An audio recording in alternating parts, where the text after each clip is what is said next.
Hi viewers, welcome to our channel. ప్రస్తుతం మనతో పాటు దాము బాలాజీ గారు సీనియర్ జర్నలిస్ట్ ఉన్నారు. వారితో ఒకసారి మాట్లాడదాం. నమస్కారం నమస్తే. సార్. అప్సిగూడలో నిన్నంతా ఫ్యామిలీ మొత్తం నలుగురు కూడా సూసైడ్ చేసుకొని చనిపోయారు కదా. ఇప్పుడు దీనిపైన అనుమానాలు వ్యక్తం అవుతున్నాయి సార్. అంటే ఇది సూసైడ్ కాదు, ఎవరన్నా చంపుండే అవకాశం ఉందన్న ఆ రకంగా కూడా వ్యక్తం చేస్తున్నారు వాళ్ళ అభిప్రాయాల్ని. ఎందుకంటే వీళ్ళకి ఆస్తులు బాగానే ఉన్నాయి, అప్పులున్నా కూడా ఆస్తులు అయితే ఉన్నాయి. మరి ఆస్తులున్న వాళ్ళు ఎందుకు సూసైడ్ చేసుకుంటారు అని కూడా మాట్లాడుతున్నారు. అసలు ఏం జరిగి ఉండొచ్చు సార్ ఈ ఫ్యామిలీ విషయంలో?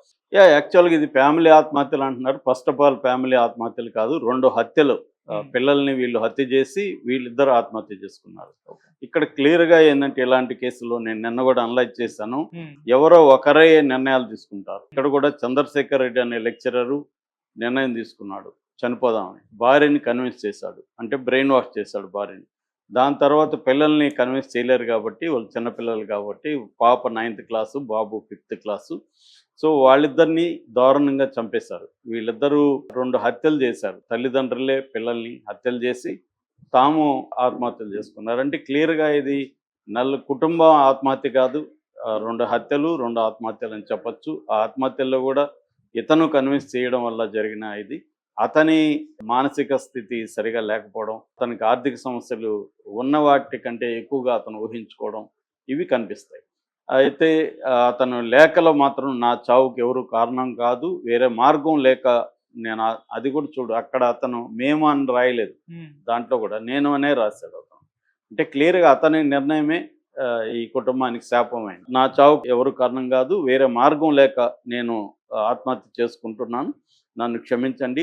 కెరీర్‌లో నాకు ఇబ్బందులున్నాయి, శారీరకంగా సమస్యలున్నాయి, మానసిక సమస్యలున్నాయి, మధుమేహం, నరాల వ్యాధి, కిడ్నీ సంబంధిత వ్యాధులతో బాధపడుతున్నాను అని అతను రాశాడు. ఒకవేళ ఆ వ్యాధులతో అతను బాధపడుతుంటే అతను ఒక్కడికే ఇబ్బంది గానీ ఫ్యామిలీకి ఇబ్బంది లేదు. ఫ్యామిలీకి ఏమన్నా ఇబ్బందులు ఉండొచ్చు. చాలామంది ఇబ్బందులు లేని కుటుంబాలు ఏముంటాయి?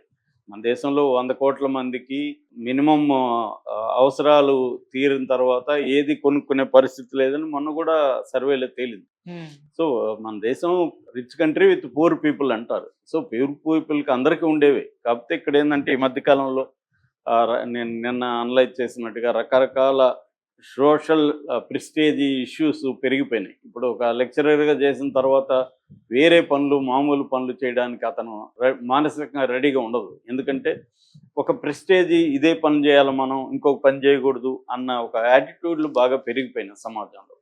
సో దానివల్ల వీళ్ళు ఇంక వేరే పనులు చేయలేక చేస్తే అది చేయాలి, అది చచ్చిపోవాలి అన్న ఒక దీంట్లోకి వచ్చారు. ఓకే. అయితే ఇప్పుడు ఆత్మహత్యలు కావు అనే ఒక వార్త బయటకొచ్చి సంచలనం క్రియేట్ చేసింది. దీనికి కారణం ఏందంటే ఈ చంద్రశేఖర్ రెడ్డి అనే అతనిది కల్వకుర్తి, నాగర్ కర్నూలు జిల్లా కల్వకుర్తి మండలం దగ్గర ముకురాల అనే విలేజి.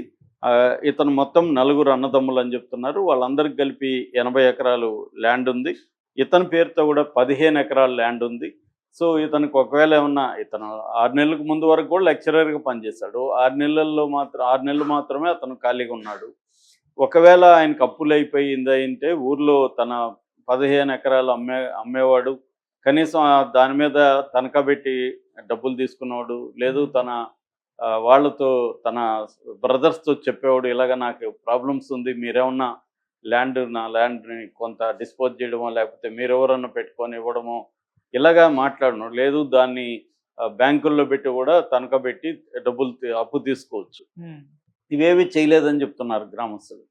అట్లాగే ఈమెది కవితారెడ్డిది తాండూరు దగ్గర పుల్జాల అని చెప్తున్నారు. ఆమెకు కూడా వాళ్ళ నాన్నకు కూడా ఆస్తులున్న వ్యక్తి. ఆయన కూడా ఏడుస్తూ నేను కాపాడి వాడిని కదా, నాకు చెప్పుంటే నేను చూసుకునేవాడిని కదా అని ఆయన కూడా ఏడుస్తున్నాడు.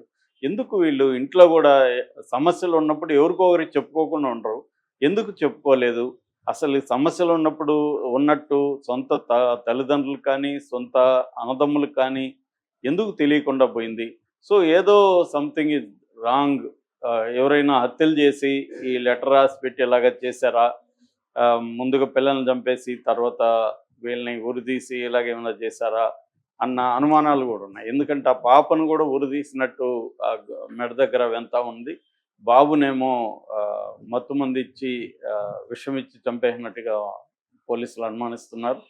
సో దీన్ని బట్టి ఇది హత్యల లేకపోతే ఆత్మహత్యల అన్న ఒక సందిగ్ధంలోకైతే ఇప్పుడు నెట్టేశారు ఈ గ్రామస్తులు. ఎందుకంటే వాళ్ళు చెప్పే లాజిక్ కూడా కరెక్ట్గానే ఉంది. ఆరోగ్య సమస్యలు ఉన్నట్టు కూడా విలేజ్లో కానీ వీళ్ళ బంధువులకు కానీ ఇంత మామూలుగా అందరికి ఉండే ఇవాళ 40 ఏళ్ళు దాటిన వాళ్ళకి చాలామందికి డయాబెటీస్ అనేది కామన్. ఇతనికి డయాబెటీస్ వల్ల దానివల్ల ఎవరు చచ్చిపోరు. డయాబెటీస్ని మేనేజ్ చేసుకుంటే, కంట్రోల్లో పెట్టుకుంటే 80 ఏళ్ళు 90 ఏళ్ళు కూడా బతుకుతున్నారు ఇవాళ. కాబట్టి అదేమి ఇబ్బంది కాదు. లైఫ్ స్టైల్ డిసీజ్ అది. లైఫ్ స్టైల్ని చేంజ్ చేసుకోవాలి డయాబెటీస్ అంటే. మిగతా నరాల ఇదన్నాడు. నరాలది కూడా అందరికీ ఒక ఏజ్ వచ్చినాక కీళ్ళ నొప్పులు, నరాల ప్రాబ్లమ్స్ ఇవన్నీ ఉన్నాయి. కిడ్నీ సంబంధం కిడ్నీ ఎంత సీరియస్ అనేది ఎవరికి తెలియదు. ఇప్పుడు వాళ్ళ మామ మాట్లాడాడు, వాళ్ళకన్నా తెలుసు, కూతురు చెప్తుంది కదా, ఇతను కిడ్నీ సీరియస్ ప్రాబ్లం ఉంటే వాళ్ళకి తెలుస్తుంది కదా, వాళ్ళు మీడియాతో మాట్లాడాలి కదా. సో ఆరోగ్యంగా చనిపోయేంత సివియర్ ఇష్యూస్ ఏమి లేవు. ఫైనాన్షియల్గా ఉన్నాయా అని వీళ్ళు అన్నారు తప్ప అంత సివియర్ ఇష్యూస్ ఉన్నట్టుగా ఎవరికీ తెలియదు. ఇక ఎందుకు వీళ్ళు ఆత్మహత్య చేసుకొని ఉంటారు? ఎందుకంటే ఇది సివియర్ నిర్ణయం. ఇద్దరు టీనేజ్ గర్ల్ పాప 9వ క్లాస్ చదువుతుంది, 14 ఇయర్స్ పాప 5th క్లాస్ చదువుతాను, 10 ఇయర్స్ బాబు. చాలా ముద్దుగా ఉన్నారు వాళ్ళు. అలాంటి పిల్లల్ని చంపాలని ఏ తల్లిదండ్రులు అనుకునే పరిస్థితి ఉండదు. వాళ్ళకి ఒకవేళ ఏమన్నా మానసిక రోగులుగా అయి ఉండాలి, లేదా తీవ్రమైన ఇంకా బతకడానికి ఎటువంటి అవకాశము లేదు అన్న ఒక స్థితిలో మాత్రమే అలాంటివి చేస్తారు. అలాంటివి ఏమీ లేవని వాళ్ళ బంధువులు చెప్తున్నారు. సో మానసిక సమస్యలు కూడా వీళ్ళకి తెలిసి ఏమీ లేవు. సివియర్ ఫైనాన్షియల్ క్రైసిస్ లేదు. ఒకవేళ ఉన్నా కూడా 15 ఎకరాల ల్యాండ్ ఉంది తన మీద, ఆమెకి ఆస్తులు ఉన్నాయి.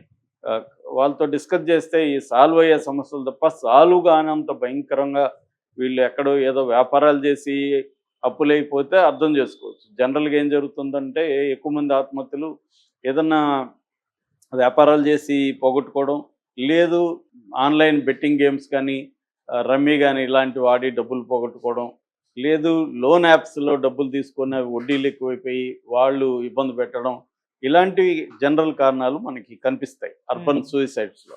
రూరల్ అంటే ఇంకా వ్యవసాయ కుటుంబాల్లో ఆత్మహత్యలు ఎక్కువ ఉంటాయి.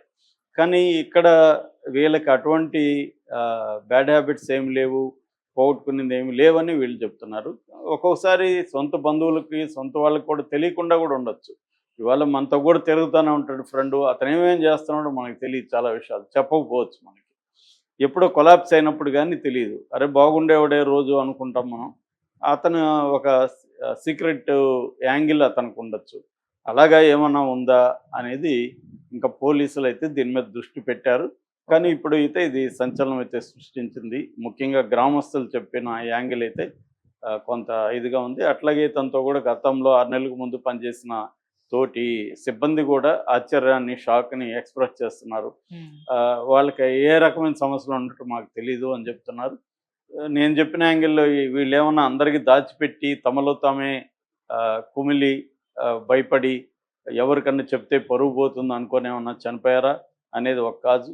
లేదు ఎవరైనా వీళ్ళకి శత్రువులు ఉండి ఎవరైనా చంపేసి ఈ యాంగిల్లో, ఆత్మహత్యల యాంగిల్లో పెట్టేస్తే మొత్తం డైవర్షన్ వేరే అయిపోతుంది అనుకొని ఏమన్నా చేశారా, అది కూడా పాజిబుల్లే. కాబట్టి ఈ పాజిబిలిటీస్ అన్నిటినీ